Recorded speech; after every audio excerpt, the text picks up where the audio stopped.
So Hannah, thanks for coming to join me today. Nice to meet you in person. Thank you for having me. Because I'm kind of used to just seeing you on the screen, giving us lots of good advice. Yeah, I think a lot of people say that, like, oh, you're a full person, or this is the height that you are, because they're so used to just seeing like selfies or my videos, which are just sort of head and shoulders on LinkedIn. Yeah, you do a lot on LinkedIn, but we'll come and talk about that later, if that's okay. I guess what I'm interested in is just bring to life for us what you do on a day-to-day basis. Yeah, so I run Tax Assist Accountants, the franchise for Edinburgh East. So really no 2 days are the same running my business. I'm involved in client work as well as working on my business. So an average day might involve checking a tax return or a set of accounts that my team have prepared. It might involve speaking to potential new clients, out doing networking, having development meetings with my team over their career development and personal development, chatting with existing clients, chatting about their business, what their future plans are. It can really be very, very varied. And to be honest, that's what I love about it. And did you set out to have a franchise in the first place? How did this all begin? No, I didn't even set out to be an accountant. Oh, right, okay. It's all been very, I would say random, but I've had some good opportunities come my way and I've jumped at them. So when leaving school, I took on a job as an admin assistant, and I was very fortunate that they saw something in me and started my bookkeeping journey that became my accounting journey. Worked my way up there and then was made redundant. I then joined an accountancy practice, which I was actually wary of making that shift from industry to practice. Not a lot of people do that in accountancy, but I went for it. And then within a year or so, I was offered the opportunity to become a partner and one of the owners of the business. So that's really where it all came from. And like I say, just jumping at the opportunities that were offered to me. And what did you want to do when you left school? Had you any idea? I really didn't know. Yeah. I thought briefly about being a teacher. Then I realised, because I was thinking about primary school teaching, and then I was like, I don't really spend time with any kids. I don't know that that's a strength or something I have patience for. So quite quickly veered away from that and didn't have any immediate plans to go to uni. I remember back at school, the day we went into class and they were like, okay, it's time to apply for university. And I was like, oh, when is the time when we have a chat about what we want to do at university? And I think that no one in my family had been before, and it sort of realised at that point, like, oh, maybe this is something that people's families have had chats with them already about, because all my other classmates seemed to really know what their goals were. Yeah. And so when the franchise opportunity came up, did you have any qualms about that? What was your thought process then? I was very fortunate that it was an established business I was being asked to join and become a partner in. I still to this day don't think I could have quite taken the plunge to start a business from nothing. I probably wouldn't have been in a position to find money to do it. I could have went to the bank, I suppose, but that sort of worry of how are you paying your mortgage, how are you paying your staff, how do you grow from zero?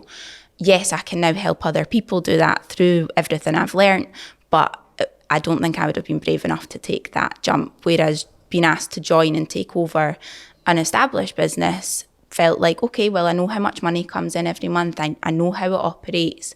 There were still a lot of challenges and changes I wanted to make to it, but it felt a challenge that I was able to take on. And so how long ago was that you took over the franchise then? That's been about 7 or 8 years now, since I first became a partner. So I originally had 24% shareholding.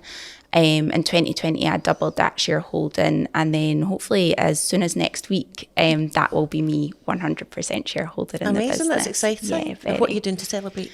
I don't know yet. There's been a bottle of champagne in the fridge for about a month now, waiting on everything. So we've signed all the legal agreements. It's just with the bank to put it all through and actually give us the money to make it final. So yeah, I'll be opening that at long last when everything goes through, and I still need to decide what else I'm going to do to celebrate. Sounds like a plan. And so where are you planning to take it then? Have you got ideas on where you want to take the franchise? Yeah, I definitely want to grow it. That has always been the plan. Something that's changed since the pandemic is exactly what that growth looks like. I used to think, so we've got 4 shops at the moment, and I used to think the goal was 5 shops and then on to 6 shops. I thought I might be the first franchisee to get to 5 shops, and then I found out someone else already had 5. That's where the 6 came from. But actually COVID sort of made me think a lot about that. You know, having a shopfront model, it's great, it brings us in business, but it has its challenges as well. The logistics of splitting your team across 4 or maybe 5 shops, because we very much are one team that works out of 4 locations. So that was just a challenge that COVID made me think, do we need that challenge? You know, and that combined with business I started getting in from LinkedIn just made me see that there's a different way to do things. So whilst I still want growth, I'm no longer sure that it involves extra locations, not in our existing territory anyway. I guess you never know what might happen there. Yeah. And so what would the growth look like then if it's not additional shops? Our growth has, for the whole time I've been there, been organic. So we get a large number of inquiries on a regular basis. Our franchisor does a lot of good advertising for us, so we do get an awful lot of inquiries. Not all our ideal client. The name Tax Assist actually sometimes can look like we are almost an advice service or like not quite a charity, but you know, a little bit like Citizens Advice. I think a lot of people think they can get that. So then we have a conversation and sort of filter that out and make sure that we are the right fit for them. So yeah, right now I imagine that's just going to be continued organic growth. I know that there are other businesses out there who are acquiring up other retiring accountants' businesses. That's not something right now that we have any plans to do. And so what does an ideal client look for? When would I come to you for some assistance? So my ideal time for a client to come to me is the minute that they're starting their business, because that way we can make sure that they set off on the right foot. Should they be a sole trader? Should they be a limited company? There's a lot more involved in that discussion than just tax and when they're going to save the most tax. So we can help them with that. We can make sure that we're telling them how you keep your records, what software to use, make sure that they don't miss the chance of any tax saving opportunities or just best practice advice, because that's something I like to share with my clients. You know, I'm a small business owner too. I like to sit and have the conversations about marketing and growth and strategy with my clients as well. So if we can get them at the very start, that works best for us. Also, because we work on a fixed fee basis, clients pay by a monthly direct debit, so it keeps any upfront costs down. You know, if someone comes to us after a year in business and they need a first set of accounts done, there's a big upfront bill to pay, whereas we can help them manage that by letting them pay as they go from day one. And if there are established businesses out there, is that a market that you're interested in or not at the moment? Yeah, absolutely. And I mean, there's lots of people who are afraid of changing accountants because, one, they don't like change or they think that it will be a hassle. But actually, any accountant who is qualified will also then be supervised by some sort of practicing body. So we have standards that we need to uphold. We need to transfer information between ourselves and another accountant if a client's moving, so we can make it really easy to switch. I always want to make sure that it's a smooth transition. So sometimes a person will want to move to us, but they're maybe 3 months away from the end of their financial year. They've paid their current accountant for those first 9 months. So we would say, just stay with them and move over to us in a few months. We don't want anyone to have to pay us for something they've already paid somebody else part of. Yeah. And it is the most common thing I hear about changing accountants is that it's going to be too much hassle. So how much does the business actually have to do, or do they just say they want to change and you guys deal with the rest? Yeah, so they basically need to we always ask them to tell their existing accountant that they're leaving. We will send that new accountant, it's called a professional clearance letter. It's all done on email now by most of the modern firms. But that email shouldn't be the time that the accountant hears that their client's leaving. It's not nice to be on the receiving end of that. So we do insist that any new clients have a conversation with their existing accountant, tell them that they're leaving, and then that way it's not a surprise when our email lands with them. And really that's typically the only involvement. Yeah. Right, okay. Depending on software, they might need to click a few buttons to grant us permission to access that software or take over the billing for it, but really you're not talking about a lot of work at all. So let's talk about some tax myths then. You do a great job online of giving people sound bites of advice. What are the most common ones that people get wrong or misconstrue? Yeah, advice from non-accountants is probably the biggest thing we spend time clarifying. You know, people speak to folk, the old one of Dave down the pub or someone off Facebook now, it seems to be the case of telling them that they should have a limited company, they should be claiming this, they should buy a car. And often it's bad advice. It might be well-meaning, but it might be out of date or just misconstrued along the way, you know, like Chinese whispers. So limited companies are probably a big one. We see a lot of people who come to us with a limited company, and if someone's just starting out, I will challenge them. I'll say, okay, why have you gone limited? And I'll want almost take a step back and challenge that reasoning for going limited. And what would your advice be there? When should you have a limited company versus sole trader? Well, from a tax saving point of view, your profits need to be at about £50,000 to £60,000 a year, assuming that your only income is from your self-employment. If you've got other income, it's a different calculation. For our sole trader clients, once we see them hit about 50,000 profit a year, once they start creeping towards the higher rate tax bracket, we will start looking at the numbers. Sometimes there's not enough of a tax saving. Sometimes the additional cost of compliance will outweigh that tax saving, and we're really transparent about that with people. If our fee alone will cut out the tax saving, we're not going to recommend they do that. But there are non-tax reasons to go limited as well. So for example, some people really want to call themselves a director and have a limited company name on their Facebook or LinkedIn pages, and that's fine. It's probably an expensive way to go about getting yourself a job title. Other people want the legal separation and protection that a limited company brings. I always say be wary. You might have a limited company and think you're entirely separate, but you might have signed agreements that states if your company can't pay, you will, so you're still tying yourself to any debts the company accrues. And lastly, I think the other main reason we see is depending on the types of clients that our client wants to work with. If they want to work with large corporates or public sector and they might be tendering, they might find that in order to use some of those procurement systems to get on preferred suppliers list, that they're being asked for a company registration number. Right, okay. And do you ever take people back the way and reverse them out of a limited company? Yeah, quite often. And it can be a little bit of work and hassle to start with, but the savings over the years, you know, if they're going to be worse off as a limited company, we will tell them that and we will do it. So sometimes it's because people come to us with the wrong setup.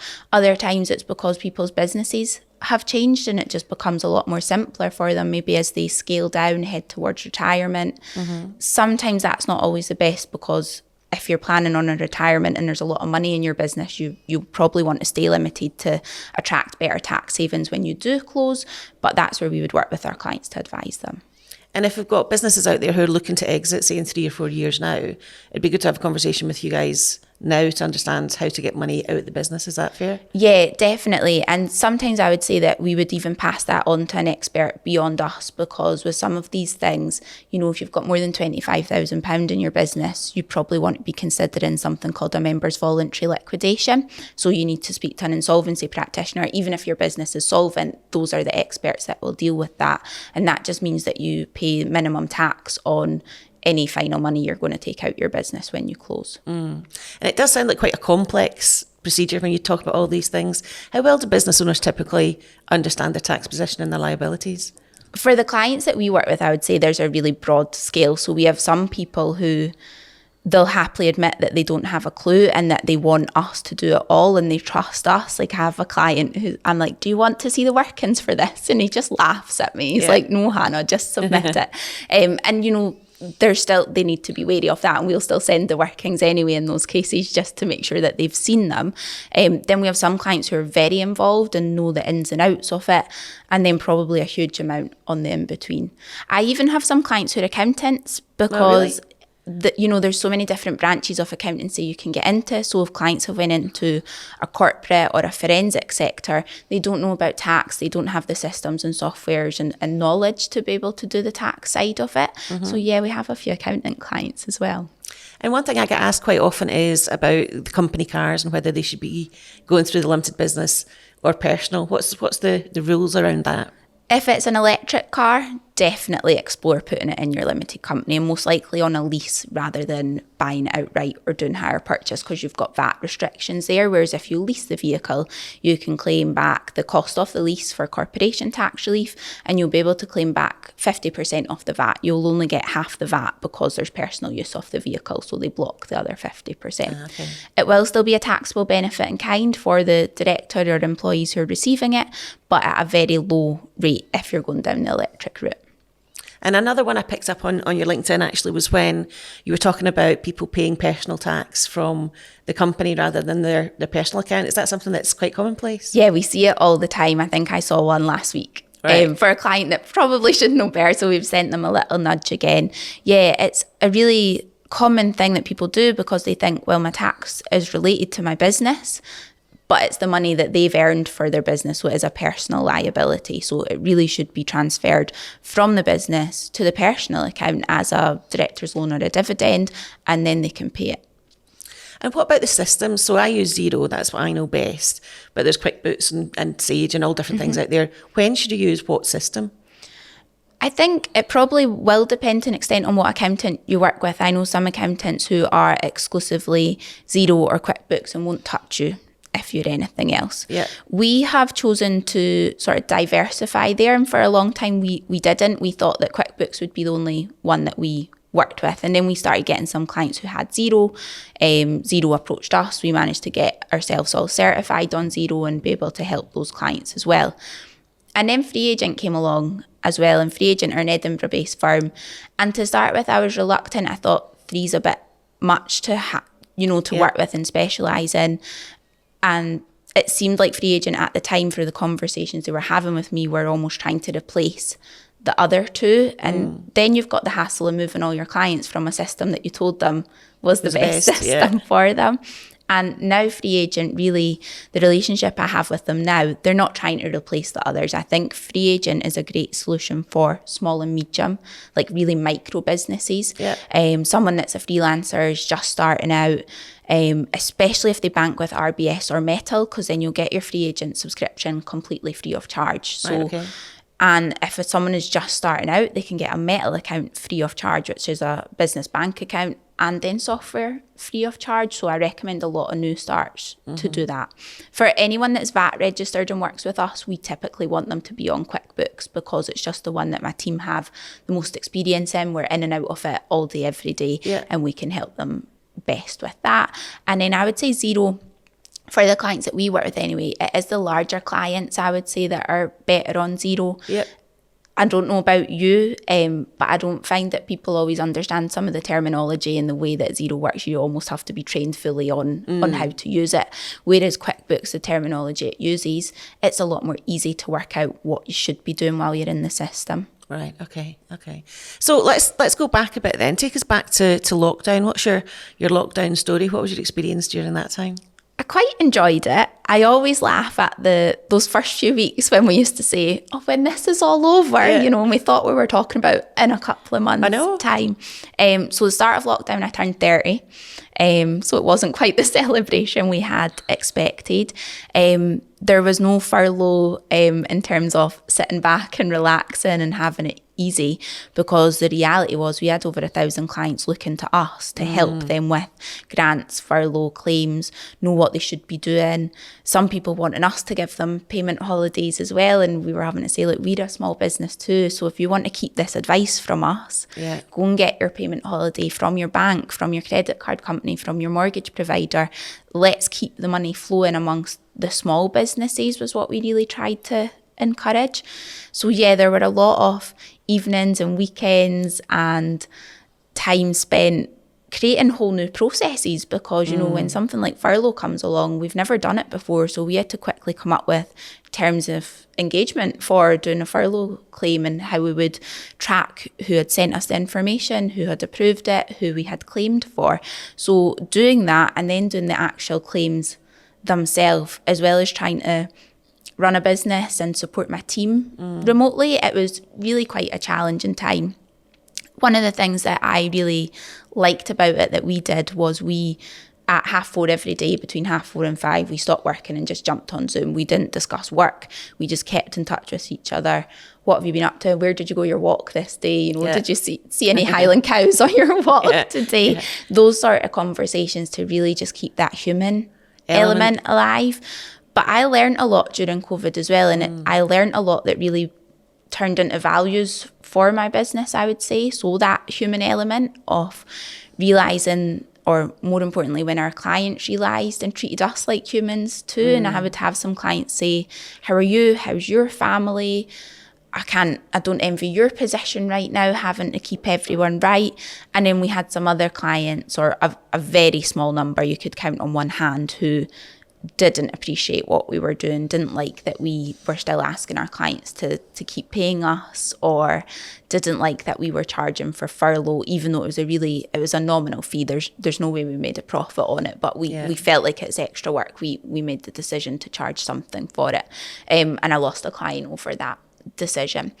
But that made me realise that, okay, I want to work with people who value us as humans, who get that we are more than just a service provider. Yes, there is a service being paid for, but we all still have lives at the end of the day. Yeah, it sounds like it's quite an emotional time, actually. Yeah, I probably didn't realise it until we were out of it, though. I didn't sit there at the time getting those emails from clients and dealing with it. I'm sort of that person who does just get on with things. So everything I've just said to you there, it was probably in the sort of 12 to 18 months post-lockdown that I really realised what I had learnt during the period. Yeah. And you've talked a couple of times about team, and, I love working with teams. What have you done with the team to help them grow? How do you support the team? How do you keep people, attract, motivate and retain the right staff for your business? Well, it's been really challenging since COVID. I don't mind saying we've had quite high staff turnover, but actually, despite that, only a couple of people have actually left to go and join another accountancy practice.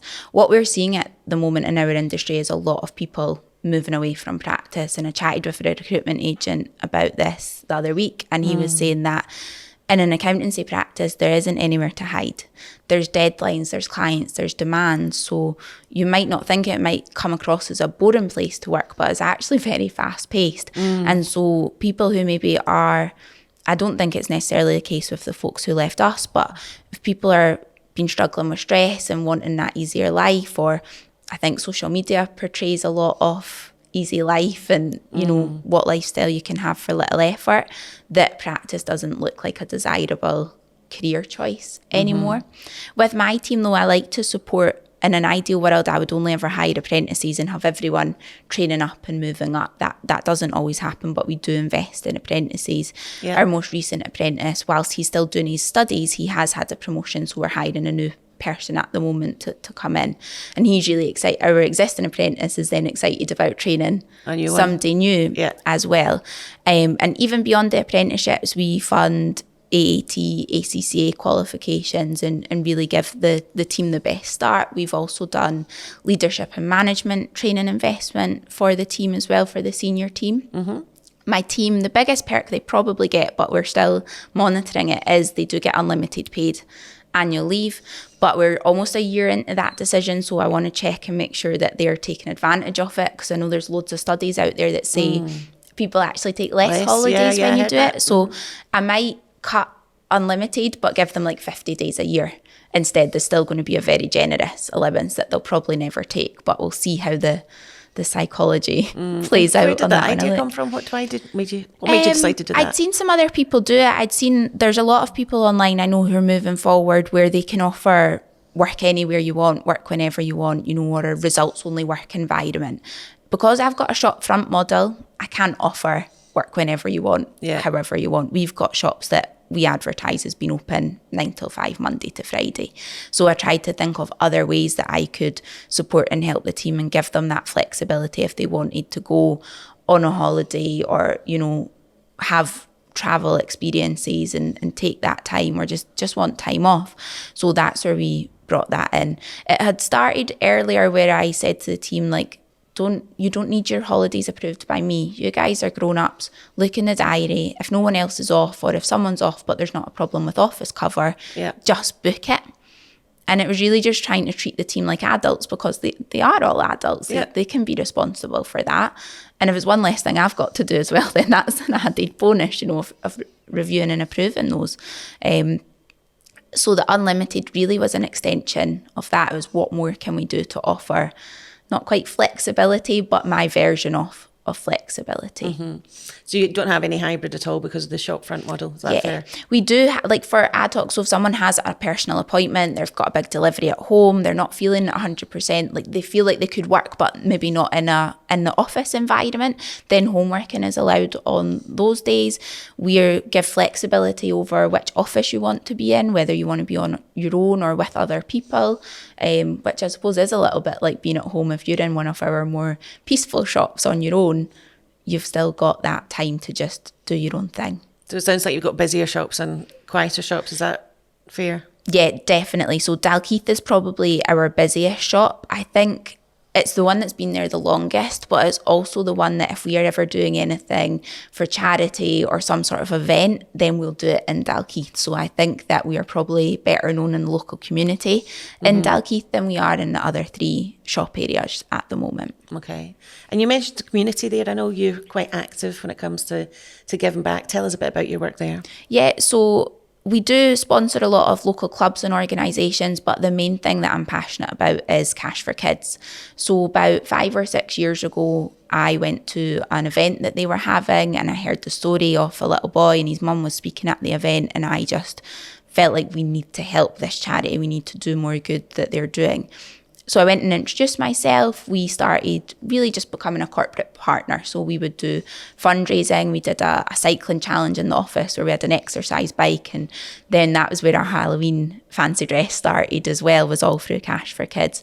So we fundraised, we volunteered at Mission Christmas. We got involved in anything we could for them. And then after a couple of years, they asked me to join the board. And that was an incredible opportunity because I feel like now I have the 360 view of the work that they do, because now I'm helping decide which local families, which local charities should get the grant funding. So all that hard work that everyone's doing, all the generosity that people are showing and raising that money, we're now sort of looking at the causes and helping decide where that money goes and where it gets spent. And with Cash for Kids, it all stays in the local area as well. And that's great that you get the team involved, and it sounds like you have a bit of fun with it as well. Yeah, to the point where like when we now have a second interview, it's not me that's involved when we're recruiting. So I'll have an initial interview and my team will do a second interview. But the questions that now come out in that are, you know, do you like Halloween and how seriously will you take your costume? Like we're not kidding around with it here, you know. So there is that fun element. There's you know, do you like dogs? Those are the sort of things that we screen. We used to, like in the past, we had something where we were getting everyone to take a turn at filling up the biscuit jar and they would be rated based on their choice in biscuits. So yeah, accountancy can be seen as a boring job. I don't quite agree with that, because I think there's a lot of interesting information that you can pull from a set of accounts and from helping a business. However, the day-to-day, we don't want that to be mundane for anyone. You know, it's different for me saying I've got a huge amount of variety, but some of my team might be sitting doing, you know, a VAT return that takes them 2 days. So it's nice to just have a fun environment that they're doing that in. So I guess the big question is, what's the costume this year, Hannah?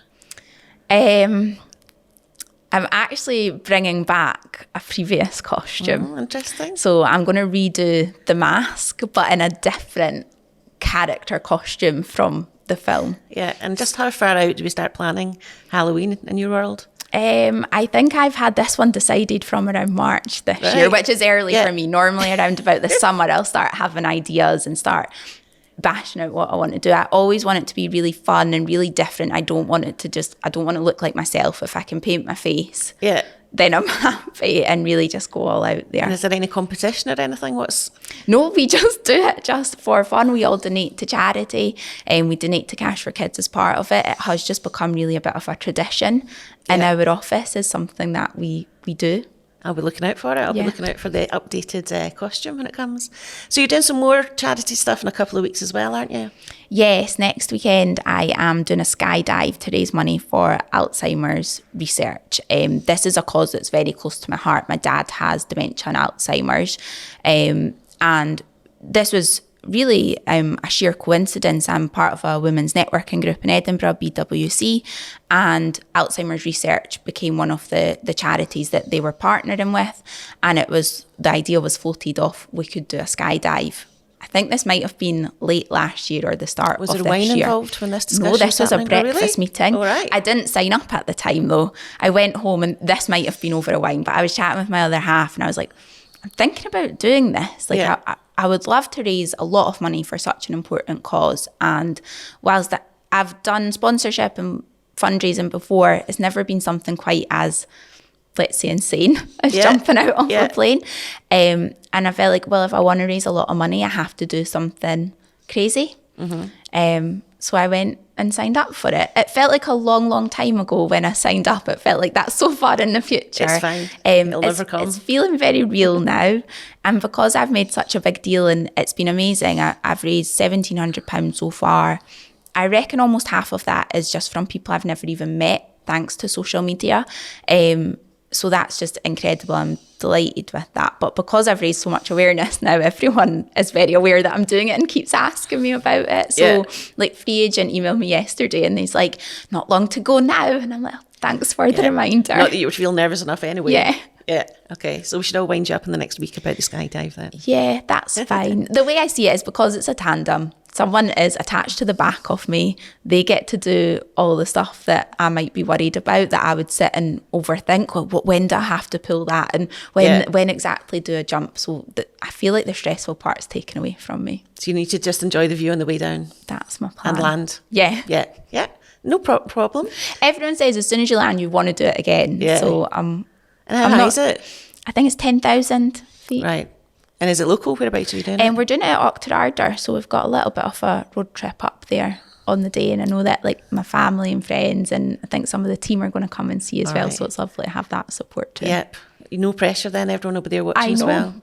It sounds fun, so I'll look forward to hearing how it goes. You. And you talked about social media there, though, so I was wanting to ask you, you've done a great job in terms of brand awareness on LinkedIn. Thanks. Talk us through how you did that, how you got started. Yeah, and I always start this conversation by saying that I never went onto LinkedIn to win any business or sign up clients. It's been a happy accident that's come out of it. I became aware of LinkedIn being used for more than just the online CV that we all probably knew it as about 5 years ago. So late 2020, coming out of that lockdown, getting back into the shops, I was aware that it was changing. And really, I felt like I was missing out, that there was a conversation happening there among sort of young, modern, forward-thinking business owners, and I wanted to be a part of that. So I got on. I would just look at others' content to start with, started engaging with that, and then started posting my own content. I wouldn't even want to look back at my early content. Yeah. It would probably be horrific to view. But really, I just kept going with it. I kept putting it out there. I watched a few webinars from other experts who were doing it. I absorbed that information and I just kept going with it. Then I started my video content, and again, it just grew and grew. Yeah. So I don't have, the biggest following, but I feel like I'm not chasing vanity metrics from it. I get really good engagement. I've found a really great network of people. So yeah, I do get new clients from it, but I've also found suppliers through it. I've had people approach me about joining the boards of other charities, or because I'm partially sighted, I've had people come to me because I share my story. I've had people come to me with theirs. I've had people ask me for help with making websites accessible. And, I'm not a subject matter expert in that. I give them my opinion. Yeah. But it's just really interesting, the opportunities that's opened up. And I spoke at an accountancy event in the summer. That was, again, thanks to LinkedIn, because it was actually on the subject of using LinkedIn for my business. Yeah.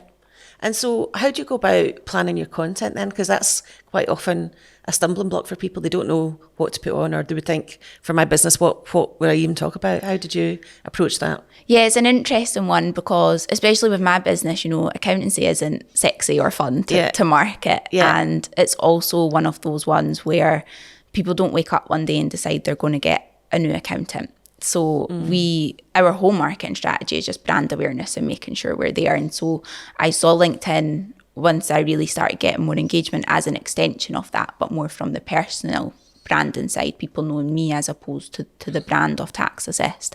So with content, I typically have my final plan in my head as I'm sort of brushing my teeth and jumping in the shower in the morning. That's where I'm like, here's the choice of what I'll post today. But I have my notes on my phone are full of ideas. So sometimes it's full of like a half-written post, and sometimes it'll just be a talk about this thing, and then I need to write the post. So normally as I'm brushing my teeth, I'll start scrolling through my notes to be like, right, what will we talk about today? Say we, that, what a terrible way to talk about myself. That's my inner dialogue there. And then I'll start just carving it out if I haven't got the post pre-written, and I'll decide.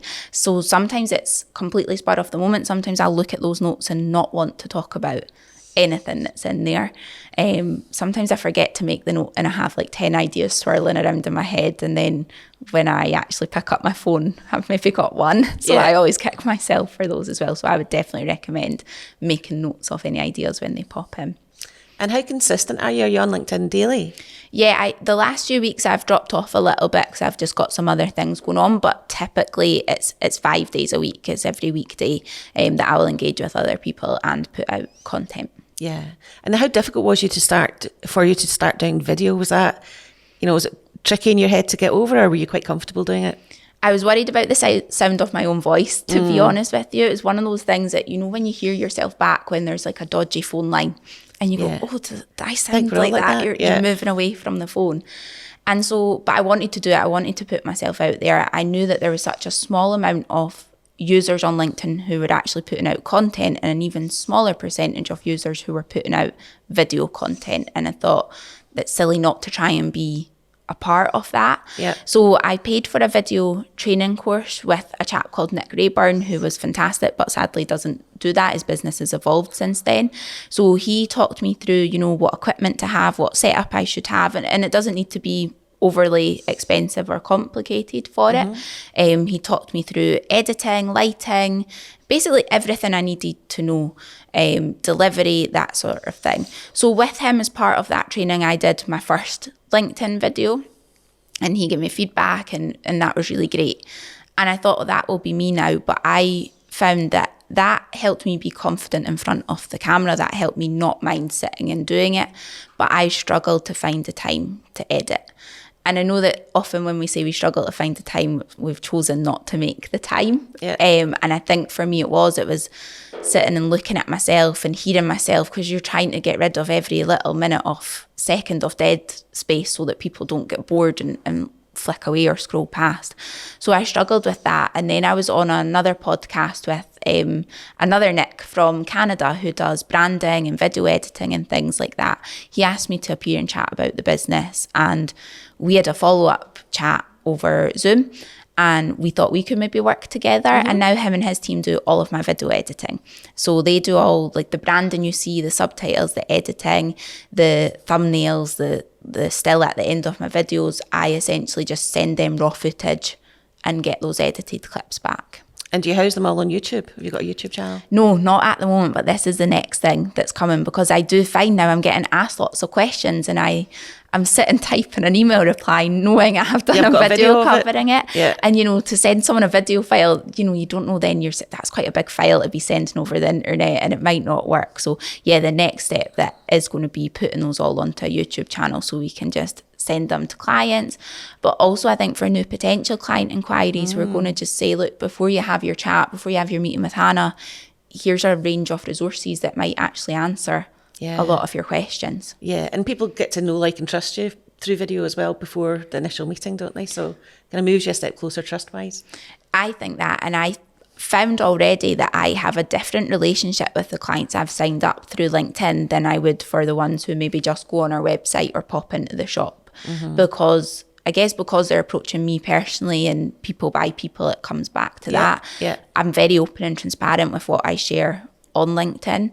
I don't think I go overboard with it, but I'm happy to share about me and some of what I face. And I think that gets people realising that they want to work with you. And so, yeah, it's really great working relationships I have with those clients through that.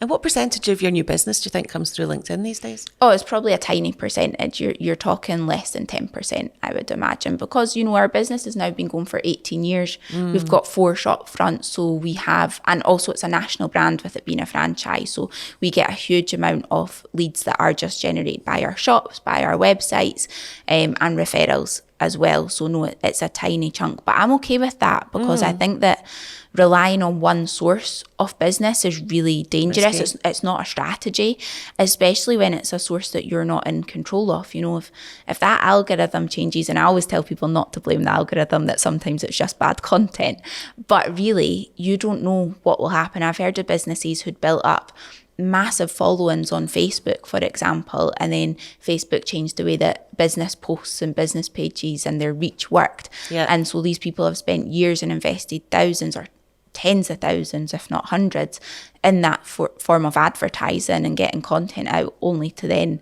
lose it. So I would never recommend anyone relies on one source anyway. Sounds like good advice, Hannah.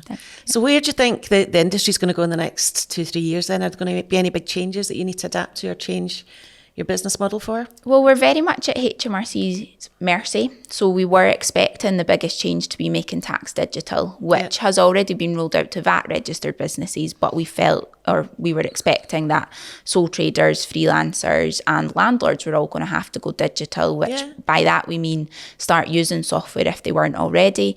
But also the bigger change that came along with that was quarterly submissions as opposed to annual submissions. And you would still have a year-end submission. So you would actually go from 1 to 5 returns a year if you were self-employed or a landlord. We didn't always feel that HMRC were ready for it. I mean, we're literally still waiting on replies to queries we've put in 2 years ago. Right. So we were unsure how they would be ready for it. And then the government came out and have pushed it. And they've pushed it so far in the future that they've basically made it a different government's problem. So we don't even know what will happen with it. So it's a different conversation. Last year we were telling every new client to get on software.